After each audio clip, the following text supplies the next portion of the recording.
তোমায় আমি দেখেছি অজস্র জনতার ভিড়ে। কত শত মেয়েরা যেমন জীবন যুদ্ধের মহানগরের পথে হাঁটে, অফিস থেকে ক্লান্ত পায়ে, বোধহয় তুমিও তেমন ফিরছিলে। সন্ধ্যা হয়েছে তখন, তিলোতমার বুকে ঝলমলে আলো, ঘাম তোমার লাবণ্য জুড়ে, এক অদ্ভুত মুগ্ধতা প্রিয়তমা।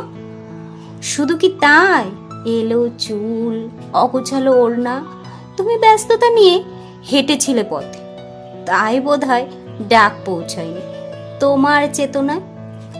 কিছুটা অন্যমনস্ক ছিলে বর্তমান যাপনে। জানি না এখন কেমন আছো।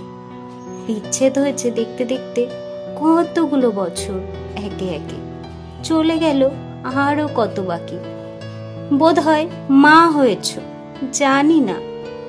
মন ভুলে থাকলেও স্মৃতিটা বেঈমান নয়, তাই বোধহয় তোমার পিছু নিয়েছিলাম। তবে অজস্র জনতার ভিড়ে চোখটিও লক্ষ্যভেদ করতে অক্ষম হয়েছে। এমনি ভাবে হয়তো আবার দেখা হবে, পথে বাসে ট্রেনে, জীবন যুদ্ধের ব্যস্ততা নিয়ে। সেই দিনের অনুভূতি জানা নেই, আমার জানা নেই। ভালো থেকো তমা, শুধু স্মৃতির মধ্যে বেঁচে থেকো, এইটুকু আমার ছোট্ট চাওয়া। নমস্কার, আমি রাজু সরকার। সকলকে আমার কবিতার মুখ ইউটিউব চ্যানেলে স্বাগত। সকলের কাছে অনুরোধ, সকলেই সাবস্ক্রাইব করে, লাইক, কমেন্ট, শেয়ার করে সাথে থাকুন আগামীতে নতুন নতুন ভিডিওর আপডেট পাওয়ার জন্য। ধন্যবাদ।